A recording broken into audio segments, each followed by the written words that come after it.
有人話呢度係日本，亦都有人話屯門就其實應該炸咗，應該冇。身為一個港島人，我對新界嘅認知呢，其實係所以今日我就揾埋真友，睇下屯門究竟係一個咩地方。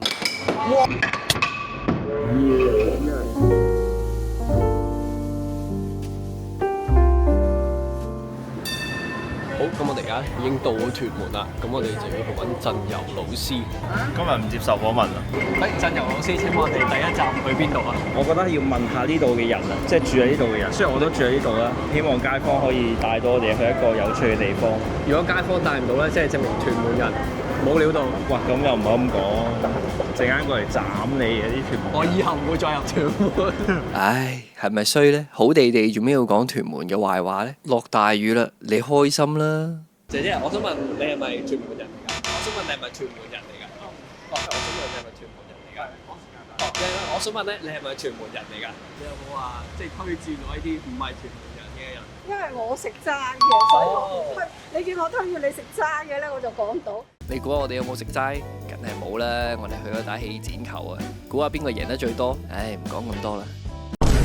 我覺得氣剪球國家隊係應該要揾屯門人出戰，係要揾我先咯。呢個就你哋，跟住呢個咧都係你哋。真係哇！香港真係好多呢啲個蛇字點寫？幾錢過呢啲48黐筋，係咁60蚊買過呢啲單身，抵你單身。民以食為天，我哋就去咗食屯門最好食嘅咖喱，準備排隊食呢個屯門咖喱。多謝呢個 MM 嘅推介。佢就飲凍檸水，我就飲屯門精神。呢個係男友試過嚟嘅。啲咖喱幾好食喎，啲凳幾靚，張台都唔錯啊！呢個位啲嘢飲幾好喎。OK。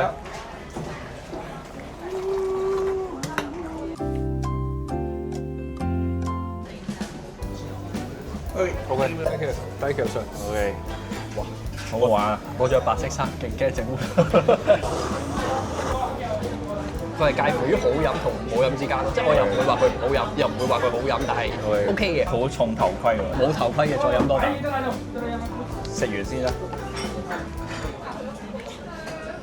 有薯條啦，有飯啦，有薄餅啦，有咖喱啦，有薯條浸咗咖喱啦，有三色豆啦。試下個咖喱先，試下個牛脷先。牛脷應該好食嘅。牛脷好食。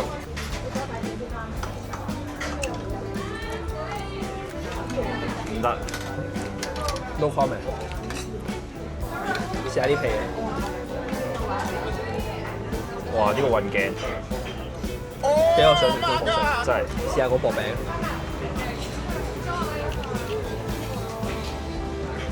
如何？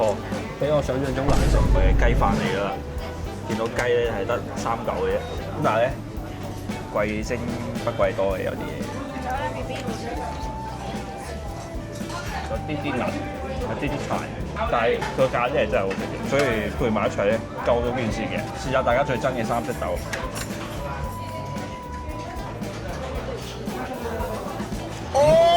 呢個有料啊！呢個點樣將垃圾煮成食物咧？學下啦。咁究竟 MM 有冇收錢？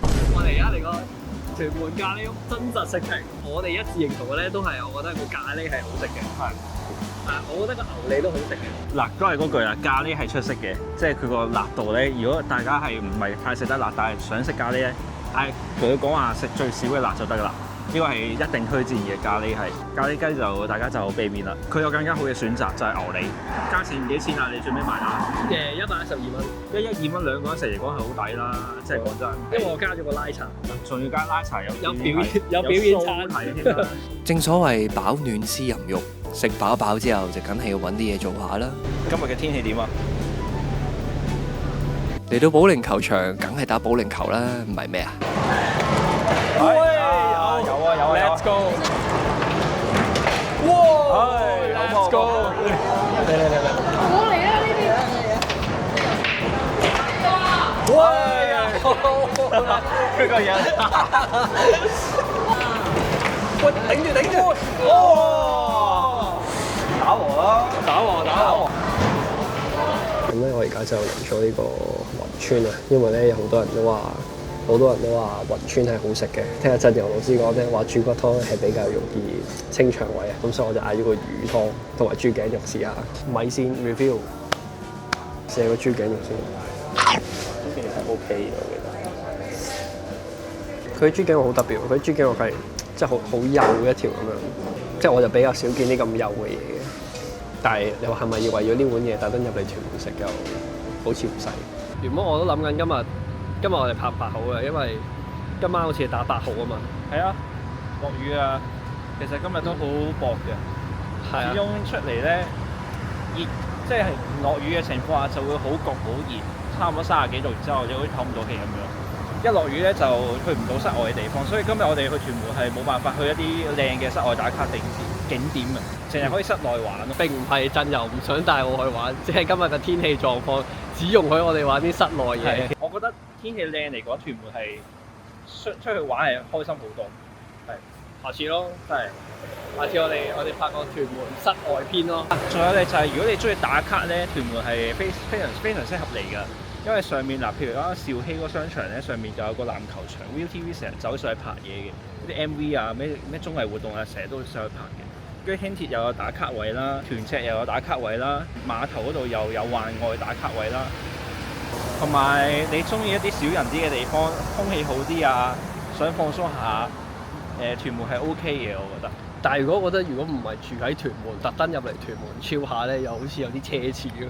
如果你揾到一樣想食嘅嘢，就會有咯。即係你好想食雲川嘅，忽然之間好掛住個魚湯嘅，咁你咪入嚟咯。同埋好平㗎嘛，因為物價真係比起平少少咯，平少少幾蚊咯，係咯10零蚊左右啦，平啲咯。係，同埋嘢食，我覺得都 OK 嘅。今日食嗰啲都 OK，我覺得。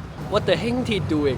我覺得屯門係一個幾有生活感嘅地方，即係我呢度見到好多人咧，應該大部分都係屯門人嚟嘅，即係佢哋係本身就係住喺呢度，你唔會特登入嚟玩咯，即係可能除非揾 friend 嗰啲，我唔知係咪我錯覺定係點，我覺得呢度啲人嘅節奏咧係比較 chill 啲嘅。即係唔好好似你喺金鐘轉車咁樣咧，佢哋係賽跑咁樣咯，即係佢哋100米短跑咁樣咯。雖然今日嘅天氣咧唔係幾好，但係我覺得咧喺屯門行路咧係一個幾正嘅一個經驗嚟嘅。可能因為佢真係啲路又闊啦，跟住又好似好多樹啊，跟住有好多山啊咁樣，即係成個感覺係好 chill 咯。我會話係。同埋咧，其實我嚟屯門咧，我有一個地方係特別想去，但係今日冇去到，就係嗰個拍歐手指尾嗰個，係咪叫黃金海岸啊？嗰個地方我好想去，即係我想去睇下，係目睹一下。咁如果你哋覺得屯門有啲咩好玩嘅地方咧，咁你可以留言話俾我知。咁我哋可能下次再嚟屯門，咁我再嚟玩過咯。係啊。點解我會開始拍呢個 vlog 咧？就因為我想探索一下香港唔同嘅地方，因為我覺得其實可能有好多地方我都冇去過嘅，所以我想睇下究竟呢個地方我由細到大長大嘅地方係咪有好多其實值得我哋去睇、值得我哋去留意嘅一啲細節，我哋係冇好咁樣去留意過咧。即係可能有啲屯門人咧睇咗呢條片咧就覺得屯門係咁噶啦，即係冇乜特別咁樣，但係即係對於我嚟講，我就覺得係一個幾好嘅體驗。而家準備搭呢個屯馬線離開啦。咁今日咧就多謝振游同我玩啦。如果唔係，我相信我自己一個入到嚟屯門咧，應該係會相當之尷尬嘅。OK，咁啊，如果你哋有啲咩地方都覺得值得去睇下喎，去體驗一下喎，咁你都可以留言話我知。咁啊，我哋下條片見啦。That's it，bye。